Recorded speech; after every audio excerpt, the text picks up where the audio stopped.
Hi అండి. అందరూ ఎలా ఉన్నారు? ఇంతకీ ఈ కాయ పేరేంటో మీకు తెలుసా? తెలిస్తే కామెంట్ చేయండి. లేదా ఒక లైక్ చేయండి. ఈ వీడియో చివరిలో దాని పేరేంటో నేను మీకు చెప్తాను. ఈరోజు కూడా ఒక కొత్త కథతో మీ ముందుకైతే వచ్చేసానండి. అనగనగా ఒక అడవి ఉంటుందన్నమాట. అడవిలో కుందేలు, జింక కలిసిమెలిసి ఉంటాయి. కుందేలేమో చాలా చురుగ్గా ఉంటుంది. జింకేమో చాలా బద్ధకస్తురాలు. ఒకరోజు జంతువులన్నీ సమావేశమవుతాయి. వీటన్నిటికీ ఏనుగు హెడ్ అనమాట. అయితే జంతువులు ఇలా అనుకుంటాయి, కుందేలు భలే చురుగ్గా ఉంటుంది, అదే జింక అయితే ఎంత బద్ధకస్తురాలో అని అనుకుంటాయండి. అప్పుడు జింక మాటలు విని, ఏమీ కాదు, నేనేం బద్ధకస్తురాలని కాదు, కుందేలు కంటే నేనే చురుగ్గా ఉంటానని గొప్పలు పోతుందన్నమాట. అయితే ఏనుగప్పుడు, అలా అయితే మీ ఇద్దరికి నేను ఒక పోటీ పెడతాను, ఎవరు నెగ్గితే వాళ్ళనే విజేతగా ప్రకటిస్తాను, వాళ్ళే చురుకైన వాళ్ళనే ఒప్పుకుంటాను అని అంటది. అప్పుడు కుందేలు, జింక సరే అంటాయన్నమాట. ఈలోపు ఏనుగు ఒక పెద్ద దుంపని తీసుకొచ్చి అడవిలో ఒక ప్లేస్లో దాస్తుందన్నమాట.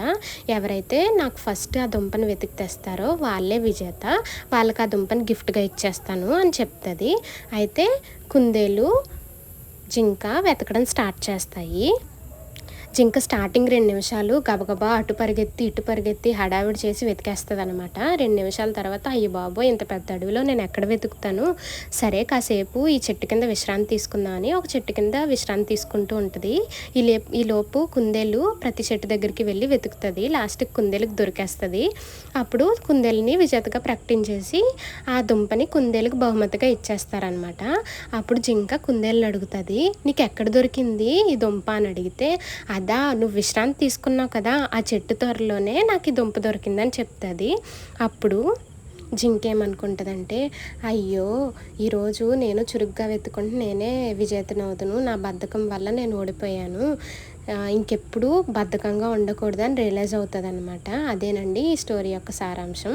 ఇంతకీ ఈ కాయ పేరు ఏంటంటే ఎలక్కాయ అంటారండి దీన్ని. ఈ లోపల గుజ్జులో ఉప్పు కారం కలుపుకొని బాగా కలిపి తింటే చాలా బాగుంటుందండి. పుల్ల పుల్లగా, కారం కారంగా, చాలా టేస్టీగా ఉంటుంది. ఇదైతే నాకు చాలా ఫేవరెట్ అనమాట. ఎంతమందికి ఇష్టమో కామెంట్ చేయండి. Bye friends.